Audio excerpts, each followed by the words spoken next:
Meus irmãos, nós leremos hoje apenas um versículo. Abra comigo a sua Bíblia, 1 Samuel, capítulo 2, versículo de número 4.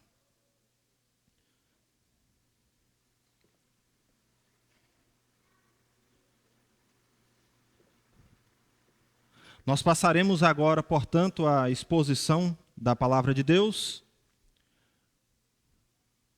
Primeiro livro de Samuel, capítulo de número 2, leremos o verso 4.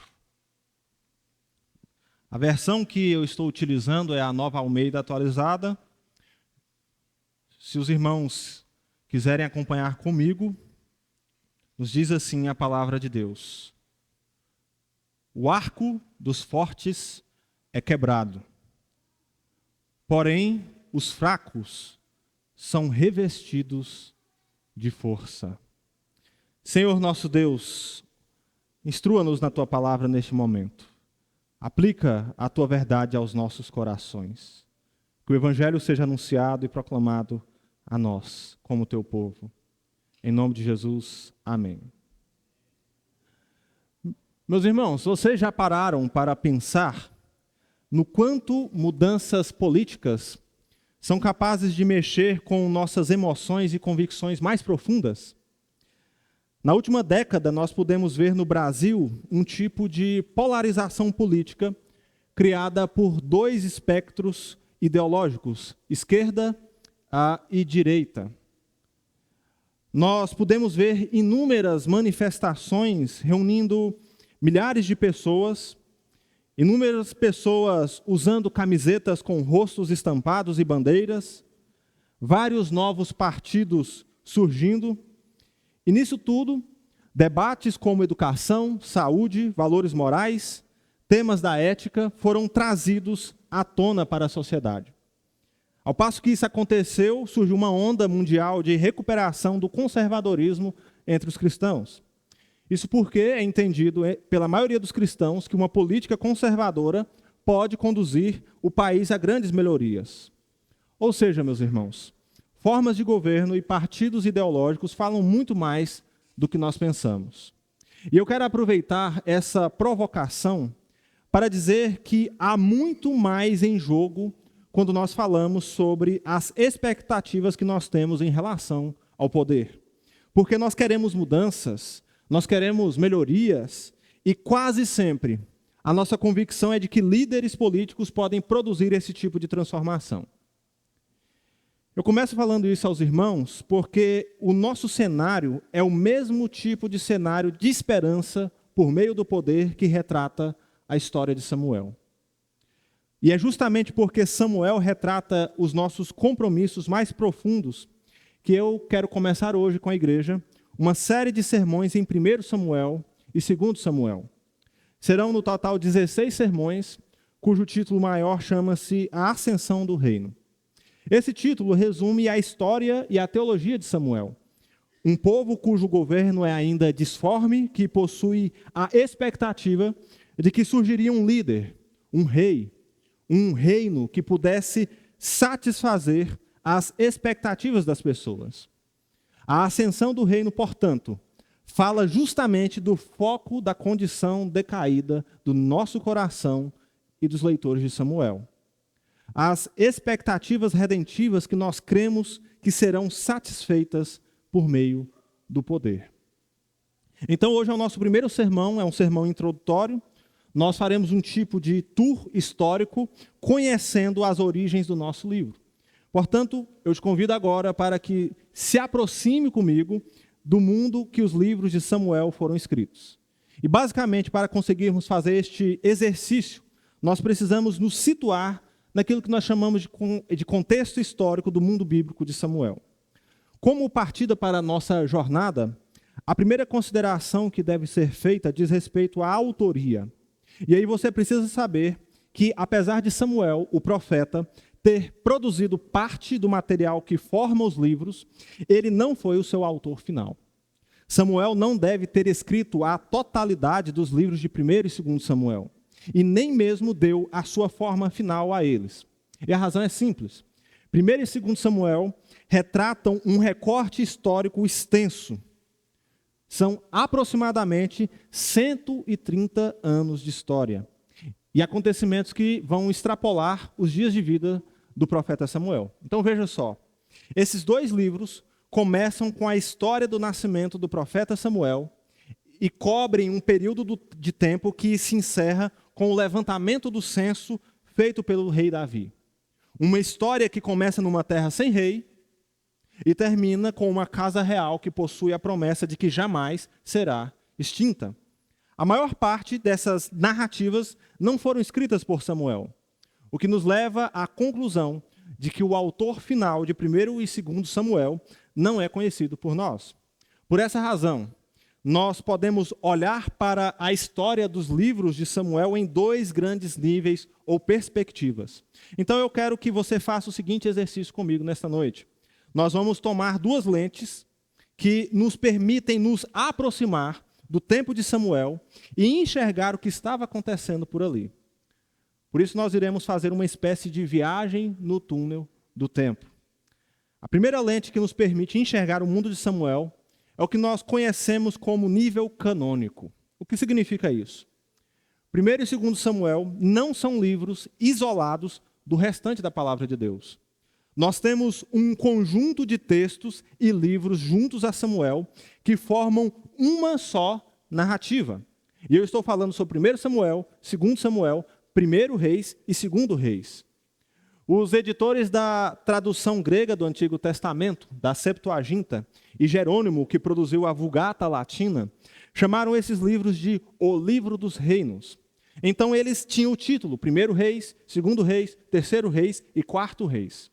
Isso porque, para os antigos tradutores das Escrituras, havia aqui uma única história sendo contada.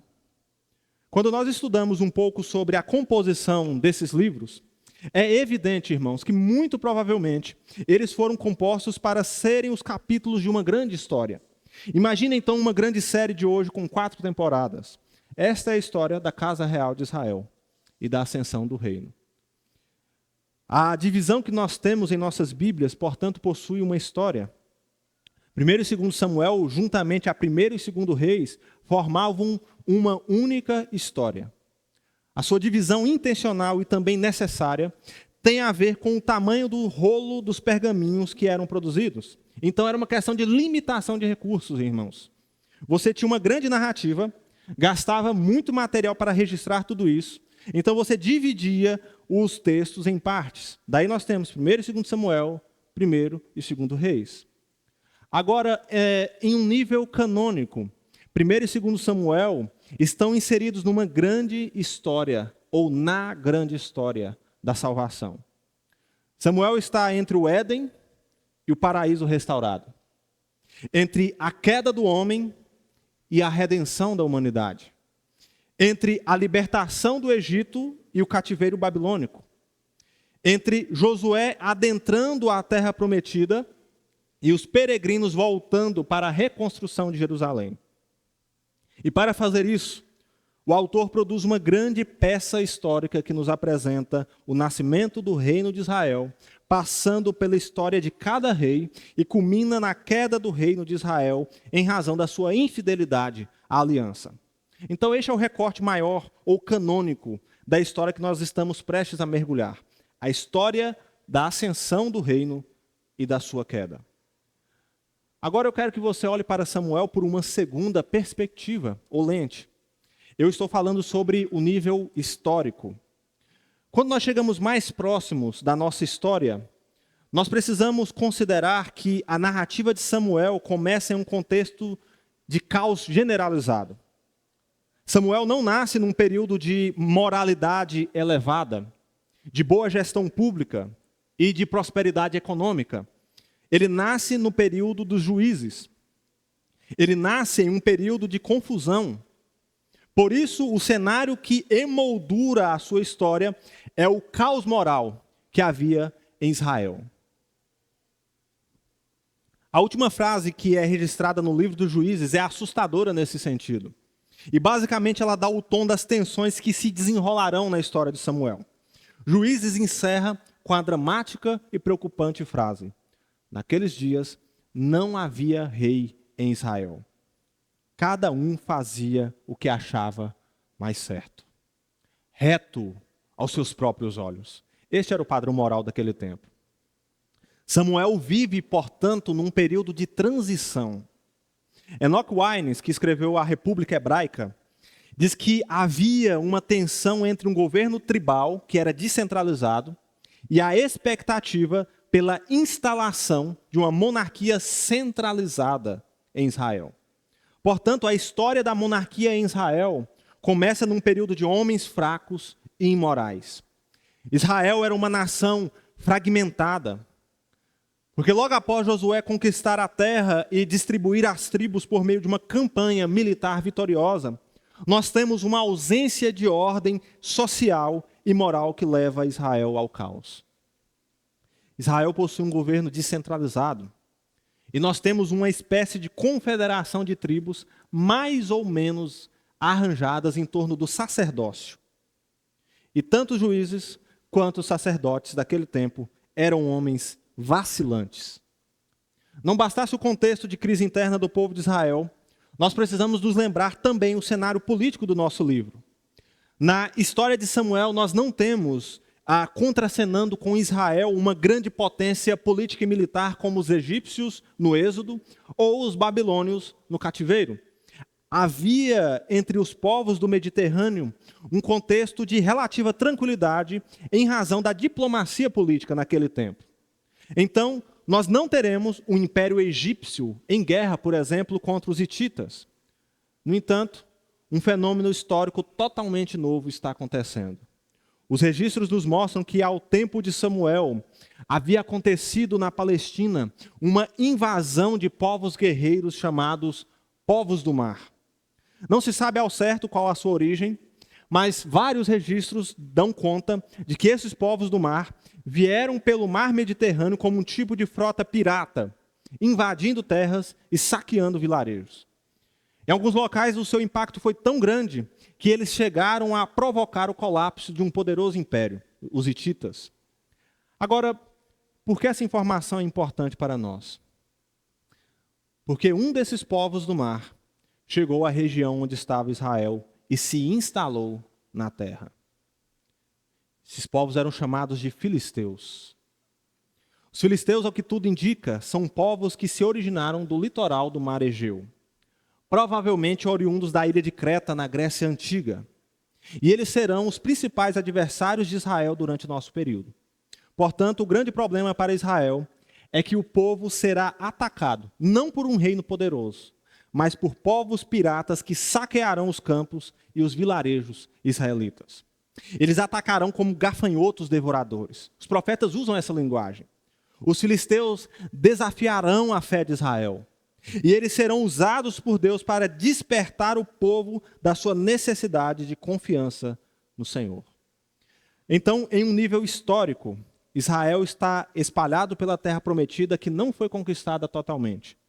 Há um governo descentralizado, falta unidade para o povo, existe uma expectativa por mudanças na forma de governo, os líderes, os juízes são homens fracos, os sacerdotes são infiéis, está uma bagunça, está um completo caos moral na terra. Este é o contexto de Samuel. Agora, se nós pudéssemos resumir a narrativa de 1º e 2º Samuel, qual seria a história que nós poderíamos dizer? Então, deixe-me apresentar aos irmãos um quadro geral da nossa história. O enfoque da nossa série de sermões ficará limitado ao livro de 1º Samuel e o comecinho de 2º Samuel. A ideia é que nós consigamos acompanhar a ascensão do reino em Israel. Por isso, nós poderíamos traçar um enredo da nossa narrativa que aborde 3 divisões maiores de 1º a 2º Samuel. Primeiramente, 1º Samuel, capítulos 1 ao capítulo 7, funciona como um tipo de prelúdio para a nossa história. Se você ler esses capítulos, você perceberá que o narrador está contando para nós qual era o contexto imediato para a coroação do primeiro rei de Israel, no caso, Saul. Samuel começa narrando a história de uma mulher estéril que não consegue dar filhos a seu marido. Ana não tinha filhos e por isso Penina, a segunda esposa de seu marido, é um tipo de rival para ela. Mas a narrativa dramática da história dessa mãe tem como desfecho o nascimento de um dos maiores líderes espirituais e políticos que Israel poderia ter, o profeta Samuel. Ana então entoa um cântico exaltando a Deus pela graça concedida, e a sua canção é uma profecia do rei que viria. Em última análise, a canção de Ana é uma canção messiânica que aponta para o Redentor final de Israel. Como nós sabemos, Samuel nasce em um período de uma nação estilhaçada. As tribos de Israel estavam dispersas pela terra que não havia sido totalmente conquistada. E Juízes nos mostra que esse contexto era agravado pela infidelidade de Israel a Deus. Por isso Israel vivia um ciclo vicioso de apostasia imoral, inimigos ferozes que subjugam o povo. Deus então levanta homens valentes como juízes para libertá-los, e no final Israel desviava-se novamente e começava o ciclo de novo. A sequência da nossa história até o capítulo 7 é um retrato disso. Nós temos o descuidado sacerdote Eli, que possui filhos que desonravam o culto a Deus, e a passividade de Eli diante disso provocou a sua reprovação e a sua morte diante do Senhor. Com uma frágil liderança e a aparente ausência de um juiz libertador, Israel confia na Arca da Aliança como se fosse um tipo de amuleto, em que o simples fato de tê-la em mão, pensavam eles, era garantia de vitória. Mas não é isso que acontece. Os filisteus vencem os israelitas, capturam a Arca da Aliança e Israel é envergonhado. Ainda assim, de uma forma poderosa, Deus demonstra que é zeloso pela sua glória. Ele envia pragas terríveis que assolam os vilarejos filisteus. Então, após vários anos, a arca é conduzida curiosamente das terras dos filisteus de volta para Israel. E nesse momento, Samuel não é mais uma criança. Ele não é mais um menino. Ele é um homem adulto que exorta Israel ao arrependimento. E a proeminência de Samuel torna-se tão grande que ele é uma figura central para a nação agora. Contudo, o poder centralizado na casa sacerdotal não agradava às massas do povo israelita. Porque sacerdotes cuidavam do culto e do ensino. Israel queria um rei, assim como as outras nações possuíam reis. E a sua reivindicação é a seguinte: nós precisamos de um rei que possa nos liderar a batalha. A essa altura, já no capítulo 8, nós começamos então a segunda grande porção da narrativa de Samuel. Nós temos a segunda divisão da nossa história. Do capítulo 8 até o capítulo 31, nós vemos como a fidelidade a Deus era necessária para que uma casa real ou uma monarquia prosperasse. O povo pede um rei. Nós queremos um rei porque um rei nos fará vitoriosos, eles pensam. E Deus concede esse rei. Ele dá Saul ao povo. Saul conduz Israel a algumas vitórias de fato. Ele venceu os filisteus, os amalequitas e formou um exército profissional para defender o país. Contudo, a sua presunção orgulhosa faz com que Saul confunda o sagrado e o profano. A desobediência de Saul conduz à sua própria queda. Por isso, muito cedo em seu governo, ele é considerado reprovado por Deus. Ao fundo desse enredo, nós temos um novo herói que está surgindo. A pessoa mais improvável da sua casa. Um pequeno de cabelos ruivos chamado Davi. Então nós teremos uma inversão acontecendo. Saul havia ascendido como um herói vitorioso, mas a sua desobediência o leva a uma queda acelerada do poder e no caráter. Assim nós temos um movimento. Enquanto Saul está em declínio, Davi entra em franca ascensão. Davi é tão bem sucedido e um guerreiro tão vitorioso que as donzelas de Jerusalém farão canções em seu nome. Saul matou seus milhares, mas Davi seus 10 milhares. Enquanto Davi está em ascensão, o ciúme tomará conta do coração de Saul. Então ele começa uma campanha de perseguição a Davi. Porém, Davi se mantém fiel a Deus que lhe entrega algumas oportunidades de ceifar a vida de Saul, seu sogro. Mas ele não faz isso. Porque Davi é o rei humilde que possui um coração segundo Deus. Então Davi passa em todos os testes possíveis para um legítimo rei de Israel. Mas Saul vive um processo avançado de degradação moral, ao ponto de até mesmo consultar uma médium para obter orientação do mundo dos mortos. E para quem já leu 1 Samuel, nós sabemos que isso não acaba bem, pois o fim de Saul é uma morte terrível. Ele tira a própria vida se lançando a espada do seu escudeiro quando é emboscado por seus inimigos. 1 Samuel se encerra com uma cena dramática de fracasso geral. Os inimigos são vitoriosos, o rei é capturado, Davi, o futuro e legítimo rei, tem apoio apenas de um bando de soldados, o atual rei Saul suicida, Jonatas, um possível sucessor e amigo de Davi, também está morto, e a história que começou num contexto de caos termina num desfecho de calamidade e de trevas. Extremamente pessimista. Isso faz, irmãos, com que 2 Samuel comece com uma inquietante expectativa de resolução. O livro começa com Davi recebendo a notícia da morte de Saul e Jonatas. Ele lamenta tanto as suas mortes que escreve uma canção de honra a eles. E com a morte de Saul, a coroação de Davi se torna inevitável. Então homens da tribo de Judá vão até Davi e coroam um rei sobre si. Mas logo surge um problema. Abner, o general dos exércitos de Israel, apoia Isbosete, o quarto filho de Saul. O que dá início a um tipo de guerra civil entre a casa de Davi e a casa de Isbosete. O que não vai durar muito tempo, pois a estupidez de Isbosete o leva a fazer uma acusação terrível contra o seu próprio general. E isso muda totalmente o quadro, porque a partir de aí, Abner apoiará Davi nessa guerra entre tronos. Isbosete será traído pelos seus próprios homens, Recabe e Baaná. Esses homens gananciosos aproveitaram a morte de Abner para emboscar o seu próprio rei. Eles entram sorrateiramente na sua casa, o matam e cortam a sua cabeça fora. Então a casa de Isbosete, sucessor de Saul, é vencida. O que leva todas as demais tribos de Israel, não só Judá, a se apresentar a Davi e lhe jurar lealdade. Portanto, apoiado pelo seu povo, Davi vai até Jerusalém, captura a cidade, torna ela a capital do reino e a chama agora de Sião. Davi se faz rei sobre a montanha. Isso é um resumo rápido, mas que pode te situar melhor sobre o tipo de história que nós vamos tratar nos próximos sermões. Nós falamos do contexto histórico do nosso livro, então. Nós tivemos um vislumbre do enredo da nossa série de sermões.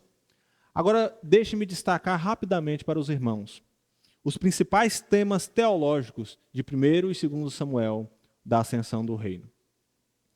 De um modo geral, 1 e 2 Samuel retratam 3 mudanças fundamentais para a teologia bíblica. A adoração israelita litúrgica é transferida de Siló para Jerusalém. A liderança de Israel passa de líderes ocasionais para o reino eterno de Davi. Israel é transformado.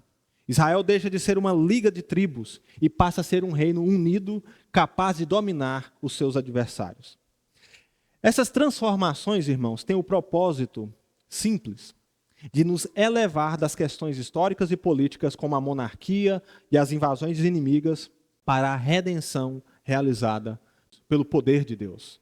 Portanto, quando nós consideramos uma teologia bíblica de 1 e 2 Samuel, existem alguns temas unificadores que nos ajudam a esclarecer o propósito teológico de Samuel.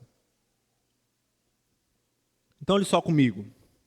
Samuel fala sobre a queda. Esse é um conceito da teologia que explica a condição decaída da natureza humana. O ser humano possui uma natureza afetada pelo pecado que o torna inclinado a fazer aquilo que é mal. A história de Samuel é toda permeada por esse tipo de conceito. Nós vemos uma sociedade israelita fragmentada, com um culto frágil, Os inimigos que assolam os campos israelitas são castigos divinos sobre a desobediência. Os sacerdotes que deveriam conduzir o povo à santidade de Deus, na verdade, são homens fracos que perderam o zelo pelo culto ao Senhor. Eli e seus filhos morrem em decorrência da sua negligência, e mesmo Samuel também tem filhos desviados da verdade. O rei que é ungido e escolhido pelo povo, apesar de um começo promissor do seu reinado, é um homem vacilante e vaidoso, pois Saul tem um coração tomado pela soberba e a inveja. E mesmo um homem forte como Saul é facilmente dominado pela loucura e assombrado por espíritos malignos. As famílias são quebradas, pois não há temor de Deus. Saul e Jonatas, por muitas vezes, foram levados ao extremo por decisões impensadas. Mesmo Davi não está isento de erros.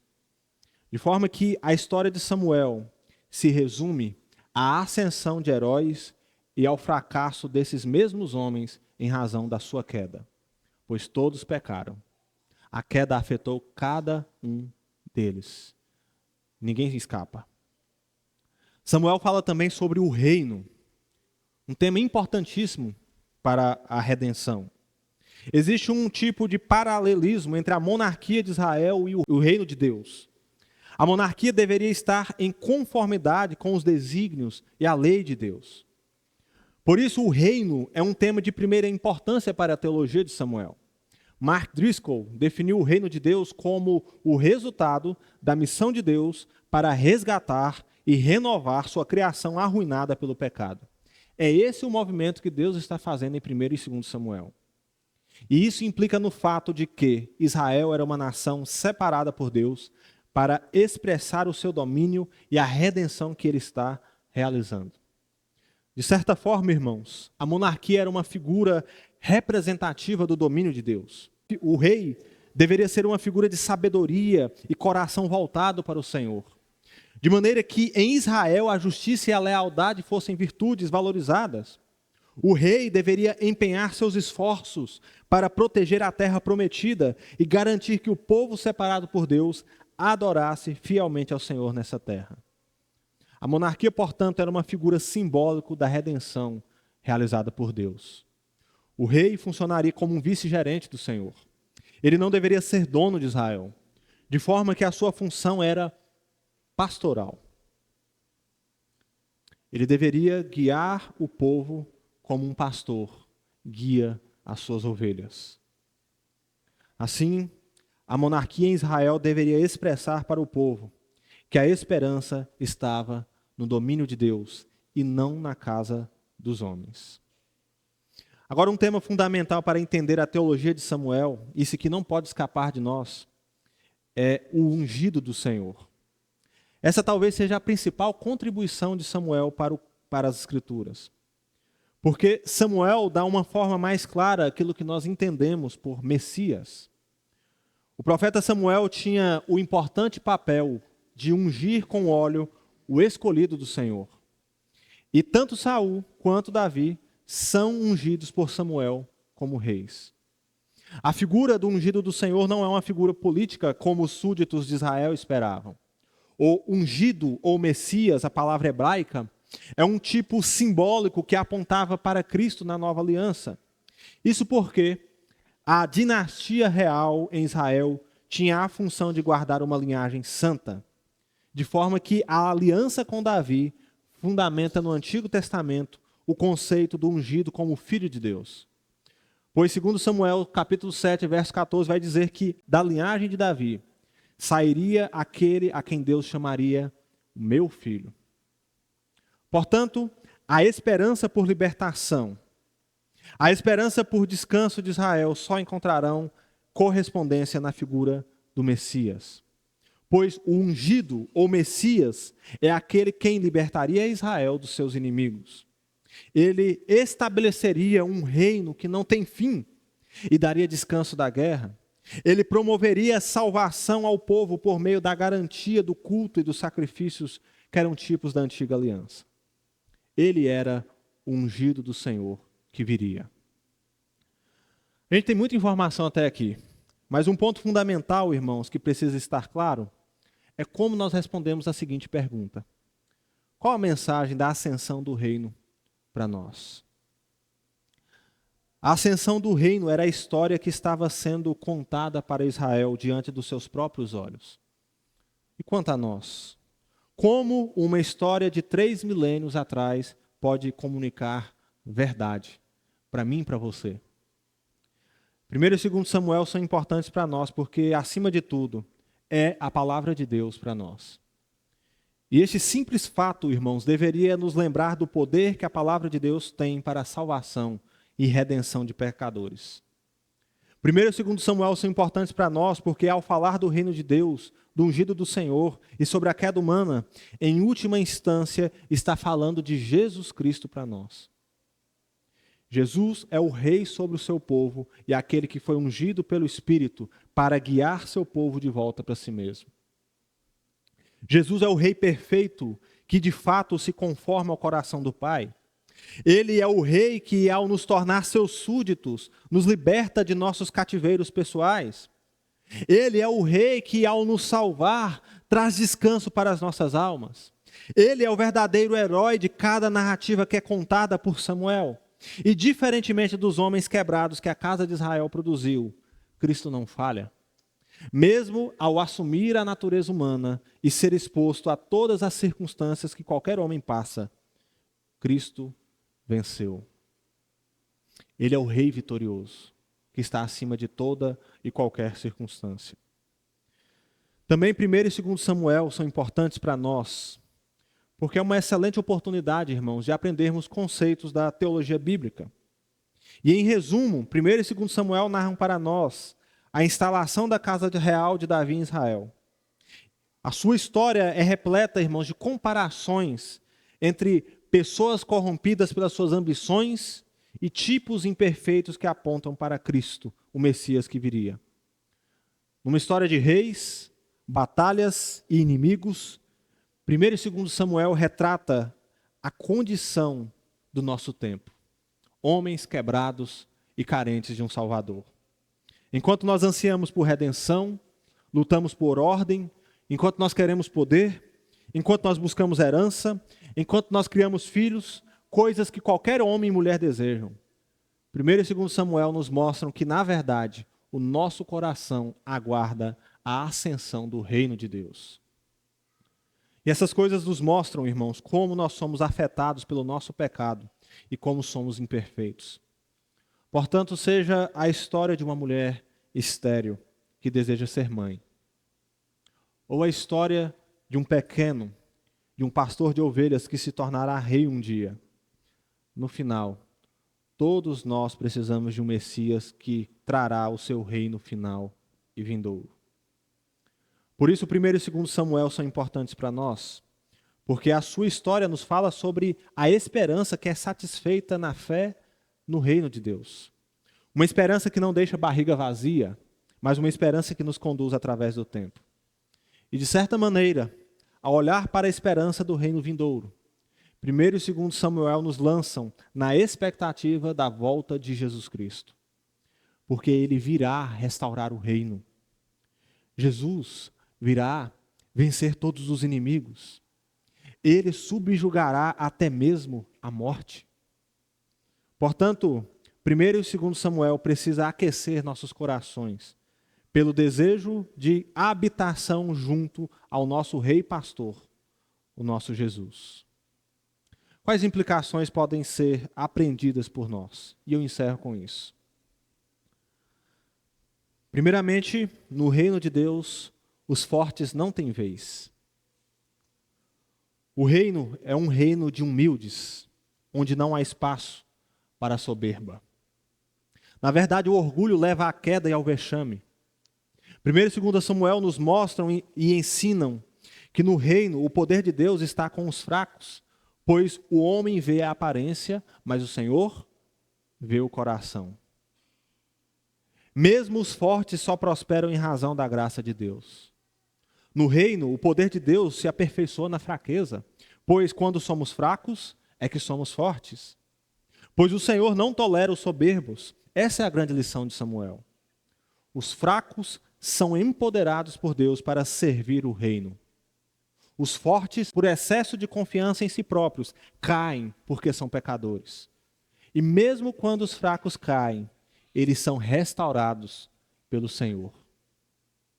Segundo, as nossas principais batalhas são travadas no coração. 1 e 2 Samuel nos relatam batalhas entre exércitos, pequenos enfrentando gigantes, guerras civis, caos moral, um contexto caótico e propenso ao conflito. No entanto, a maior batalha retratada por Samuel se passa no coração dos homens.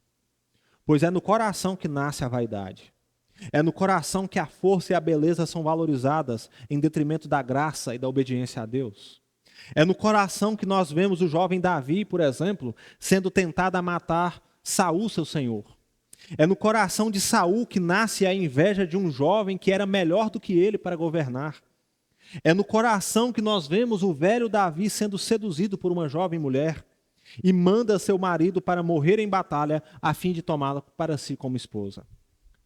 E nesse sentido, as nossas maiores batalhas estão no nosso próprio coração. É no nosso coração que a tentação por ser visto e autopromovido acontecem. É em nosso coração que os pecados são cultivados. É em nosso coração que a nossa obediência é testada. A principal batalha que você vai ter ao começar a sua semana, portanto, começa no seu coração. E em terceiro lugar e último, o herói das nossas batalhas é o Messias. Nós veremos que a maior parte das expectativas nacionais de Israel diziam respeito à necessidade de um herói. E por isso Israel está sempre elegendo campeões que lute por si. Só que Samuel nos mostra que os homens que são usados por Deus para libertar o povo eram figuras e símbolos que apontavam para o verdadeiro herói de Israel, o Messias. Portanto, Samuel é apenas um tipo que aponta para o Messias, que seria o sumo sacerdote do seu povo. Davi era apenas uma sombra do verdadeiro rei de Israel. O filho de Davi era apenas uma menção que indicava que o Messias seria o Filho de Deus. No fim, vencer os filisteus ou vencer Golias é apenas uma história menor que diz respeito à nossa história. Porque Jesus é o campeão que enfrenta os nossos inimigos e batalhas no nosso lugar. Ele é aquele que sofre o dano para que nós saiamos ilesos. Ele é aquele que sofre em nosso lugar para que tenhamos vida. Ele é aquele que sofre a nossa culpa no seu lugar e é moído por Deus Pai. Jesus é o Salvador do seu povo e o verdadeiro herói das nossas histórias. Sendo assim, irmãos, eu te convido para que nos próximos domingos, dia do Senhor, você esteja presente para cultuarmos a Deus e acompanharmos os capítulos dessa série de sermões sobre 1 e 2 Samuel. Oremos ao Senhor.